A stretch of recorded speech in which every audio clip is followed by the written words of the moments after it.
Okay, it said basically a strike authorization vote is basically a secret ballot vote of the membership that gives the negotiating committee the authority to tell management at the bargaining table that the membership has authorized the committee to call a strike if agreement cannot be reached at the table. You see, we've been through the whole thing. We're going through it right now. As a matter of fact, the federal mediators meeting with service maintenance unit. Also, they meet with U of I to try to hammer out some kind of agreement, try to get the both sides to come to the table and try to at least come to some kind of consensus on an agreement. Okay, on agreement on a contract, a new contract for the clerical, for the service and maintenance, for the technical units. Okay, but U of I has failed to do what they're supposed to do. Okay, now this is the process, and I want people to be clear about it. Okay, there's 4 steps. The contract has already expired. That's the first step, okay, and which it did last year, okay, 2009 for technical, clerical, administrative, service maintenance. Okay, 2, the union goes back to negotiation. We've been negotiating with them for months. We've gotten very little, okay, from U of I, negotiating committee. 3, a federal mediator comes to assist in negotiating, which he did. The federal mediator came approximately 2 weeks ago, and we met with him. He talked to us, told us what's going on. These are the game rules. These are the rules. These are the rules of the game. They're gonna talk to both sides. Gonna try to see get us to reach some kind of consensus or agreement. Okay. And then 4, if mediation fails, and then the union gives the university and the Illinois Education Labor Relations Board a 10 calendar day strike notice. Now, I want people to understand that we gave them a notice. We could strike after August 16th of 2010. We can strike anytime after August 16th, okay? Because we gave them a 10-day notice, less than a week ago, okay? A week and a half ago, okay? Now there have been different questions by people concerning how can I be fired? Will I get paid for that day? Well, you can't be fired, okay? See, because the question is, can the university fire me if I participate in the strike? No. The university, according to the notice, the university cannot fire you for participating in a strike if the union has followed all the steps that are spelled out in the Illinois Education and Labor Relations Act and are spelled out in points 1 through 4 above.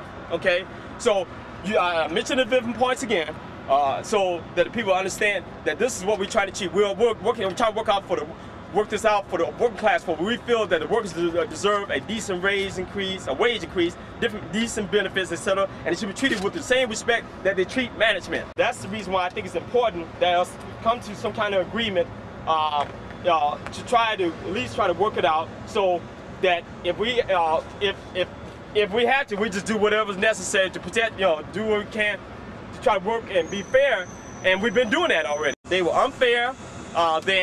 In terms of when we looked at the proposals, 0 wage increases again. You see, that's the kind of silly games that they play. But and they want to try to freeze. They want to take the step increases away too. They want to remove the step increases, take away the step increases. Okay. So, but I want to explain to you again. Once we go through the steps like 4 steps, the contract is already expired. 2, union goes back to negotiation. 3, a federal mediator comes to assist in negotiation. 4, if mediation fails, and basically the union gives the university and the Illinois Education and Labor Relations Board a 10 calendar day strike notice. Okay, so you cannot so when you participate, when we follow all those steps, go through and follow everything, go by the book, you cannot be terminated. When you go on strike, you will receive funds from SEIU, not the university, but you'll receive funds to participate in the picket, okay, at U of I if you're part of the bargaining unit, if you're part of SEIU, if you're a member of the SEIU, okay, bargaining unit, okay, the collective bargaining unit, okay, and you will be taken care of. Your union will help you in terms of this, because we may have to take, like say, action within 2 weeks if the university does not come to the table and bargain fairly with the employees, with the representatives from the U of I, with the representatives from the SEIU negotiating committee, the Service and Maintenance negotiating committee. Oh, okay. Also, the university cannot cancel your insurance during the strike. He said, no, the university cannot cancel your insurance because you participate in the strike. Can the university fire a probationary employee for participating in the strike? No. The university cannot fire a probationary employee for participating in the strike. The right to strike is considered a protected, concerted activity by law as long as the union follows all steps required. Probationary employees are considered to be part of the entire bargaining unit that is attempted to get a fair contract, okay? And for more information, I want you to contact Local 73 SEIU in Chicago at 312-787-5868. That's 312-787-5868 for more information, okay? And you can ask for Ramsey Yowes, Willie English, Dave Dover, and the president of the Local 73 SEIU is Christine Boardman. And then you have the vice president, Matt Brandon, vice president Betty Bowles, and a number of other people. Phil Martini is one of the vice presidents that's also involved in helping to organize the work to try to get us prepared to take action if we have to do it, if the university continues to do the things that they're doing. So that's, that's one of the things that I think I want to cover. Okay? Let me reach over here. Now, one of the supporters of the union has been President Barack Obama. Barack Obama has received quite a bit of support from the union, along with others. Acorn has worked with them and done a number of things to help them, and that's the reason why Acorn, the organization, was targeted by the GOP and the right wing and others, and Fox News, etc., trying to expose stuff. What they try to give misleading information in terms of what Acorn is actually about and where they got their funds and stuff, because the organization was a very effective organization that was breaking down. They were successful in getting people elected to political office, and they were targeted. Their funds were cut, and this is what the GOP, Fox News, the Hannitys and Combs, the O'Reillys, etc. do when you are effective. Just like they did with Shirley Sherrod, okay? And I have to say that NWSP and Roland Barton and others should not have done what they did. They should not have participated. They should have been allowed them to be bamboozled. And the same kind of stuff was done to Van Jones last year, or back in 2008, 2009, when Van Jones, who was part of the Obama and Biden administration, was removed. Okay, was forced out of office, forced to resign, because of the same kind of tricks, that Fox, the same kind of tricks that Fox did to Shirley Sherrod and others, to try to make it appear that these people are basically just hypocrites or racists, etc. So this is some of the stuff that I wanted to share with you.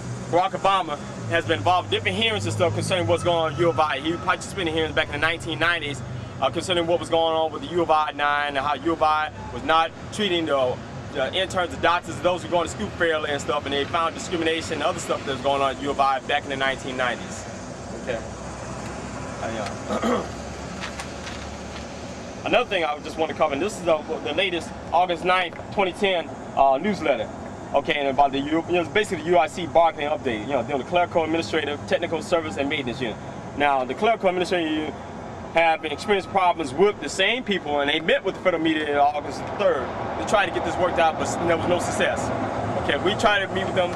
U of I would not come to the table and bargain fairly with the service and maintenance and technical unit. Okay,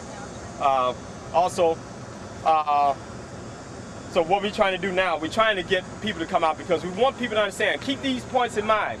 U of I say they have no money for us because they have financial problems, right? They have fiscal problems at the University of Illinois. But like I showed you in Howard Bunce's analysis, the study of basically the analysis of the financial condition of U of I Circle Campus and the hospital and the U of I system, shows that U of I is doing very well. They're in the black.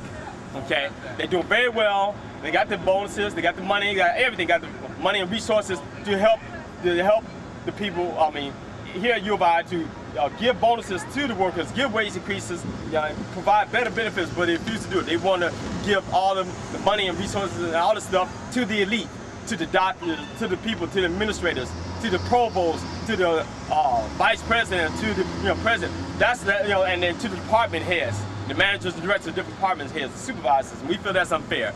In this newsletter, August 9, 2010, SEIU newsletter, says at the bottom, brothers and sisters, the time for action is now. The university is not negotiating fairly and shows no respect for the work we do. They came to the table last week with nothing to offer but wanted us to give up step increases indefinitely. They claim economic hardship, but that's not supported by what has happened in the past year. Point 1. 2 months ago, the university hired a new president, Michael Hogan, at $620,000 a year, $170,000 above former President Joe White's salary, with a $245,000 bonus if he stays 5 years. Okay, $245,000 bonus if he stays 5 years. Even more outrageous, last week we learned President Hogan's secretary was hired at a salary of $195,000 a year. His predecessor made $105,000 a year. The university has spent over $500,000 to remodel Chancellor Paula Ann Mears, that's an African-American chancellor, Chancellor Paula Ann Mears' mansion, and purchase fancy china, expensive china for parties, okay? Another point. According to a report by Howard Bunsen, the University, East Michigan University accounting professor, despite no increase in state funding in fiscal year 2009, the university has over $500 million expendable net assets as of July 1st and $100 million in savings for special projects which can be used by any time they wish. This fact was not disputed in last week's mediation session by University of Illinois Circle Campus, UIC, senior accountant Frank Goldberg. Goldberg informed us the university has to receive all of their money from the state for the 2009 fiscal year and 80% of their money for 2010 fiscal year. He mentioned that he has no reason to believe that they will not receive the remainder of this year's funds and are now currently billing for the 2011 fiscal year. Okay? So this is what's going on. See, this is what I tell you. University of Illinois also did not send people who could provide information about their financial state to the Senate hearings that was held at the Unite Here office at 333 South Ashland, right across the street from Teamster City between Van Buren and Jackson on Ashland. Okay, this past Wednesday, August the 11th. Okay, they sent some people who explained the civil service system and explained some other things, but when we were asked questions, well, what about this, what about that, what about, do you have any money, or, do you have the information, who's the names, who did this, who did that, who's responsible for A, B, and C, they would not give the information, okay? They were probably instructed not to give information about who's responsible for changing the classifications in the civil service system and stuff, okay?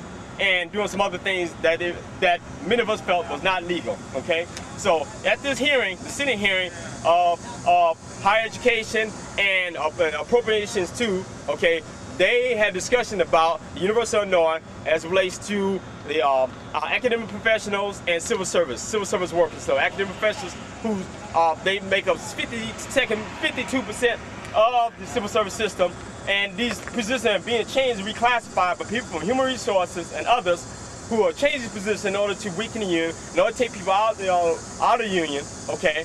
And they're doing it in